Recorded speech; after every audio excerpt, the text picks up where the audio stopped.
ನಿಮ್ಮನ್ನ ಹಾಸನಲ್ಲಿ ತುಂಬ ಸಲ ನೋಡಿದ್ದೀನಿ. ಯಾವಾಗ ನೋಡಿದ್ರು ಮಾಸ್ಕ್ ಹಾಕೊಂಡು ಓಡಾಡ್ತಾ ಇರ್ತಾರೆ. ಏನು ಬಿಲ್ಡಪ್ಪ? ಬಿಲ್ಡಪ್ಪ ಸರ್ ನಿಮ್ಮದು? ಮಾಸ್ಕ್ ಹಾಕೊಂಡು ಓಡಾಡೋದು? ಇಲ್ಲಿ ಹೇಳು ಬೇಗ. ಅದು ನಿನಗೇನು ಅನ್ಸುತ್ತೆ? ಓಕೆ, ನಾನು ಎನಿ ಟೈಮ್ ಆಲ್ಮೋಸ್ಟ್ ಅಲ್ಲಿ ಪಕ್ಕದ ರೋಡಿಗೆ ಹೋಗ್ಬೇಕಾದ್ರೆ ಮಾಸ್ಕ್ ಹಾಕಿ ಹೋಗ್ತೀನಲ್ಲ, ಯಾಕೆ?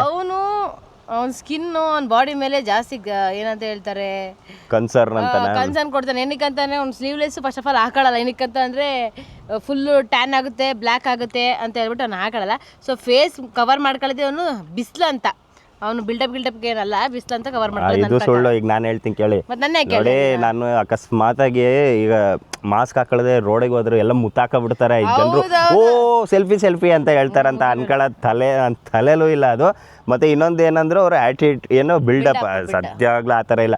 ನಿಜ ಹೇಳ, ಯಾವಾಗಿಂದ ಗೊತ್ತಾ ನಾನು ಮಾಸ್ಕ್ ಹಾಕೊಳ್ಳೋಕೆ ಸ್ಟಾರ್ಟ್ ಮಾಡಿದ್ದು? ಲಾಕ್ಡೌನ್ ಆಯಿತು ನೋಡಿ, ಮಾಸ್ಕ್ ಕಂಪಲ್ಸರಿ ಆಯ್ತಲ್ಲ, ಆವಾಗ ಹಾಕೊಂಡು ಓಡಾಡಿದೆ, ಅಭ್ಯಾಸ ಆಯ್ತು ಅಷ್ಟೇ. ಅದು ಬಿಟ್ಟರೆ ಪಕ್ಕದ ರೋಡಿಗೆ ಹೋಗ್ಬೇಕಾದ್ರೂ ನಮ್ಮ ಅಮ್ಮ ಏನಾರು ಒಂಥರ ಕೇಳ್ತಾರೆ, ಅಥವಾ ನಮ್ಮ ಅಪ್ಪ ಏನಾರು ಹೋಗಿ ಒಂದು ಕೆಲಸ ಮಾಡ್ಕೊಬಾ ಅಂತಾರೆ, ಅಥವಾ ನಾನೇ ಏನಾರು ಪಕ್ಕದ ರೋಡಿಗೆ ಹೊರಗಡೆ ಹೋಗೋದಿದ್ರು ನಾನು ಮಾಸ್ಕ್ ಅಭ್ಯಾಸ ಆಗೋಗಿದೆ ಅಷ್ಟೇ. ಅದು ಬಿಟ್ಟರೆ ಬೇರೆ ಇನ್ನೇನಿಲ್ಲ.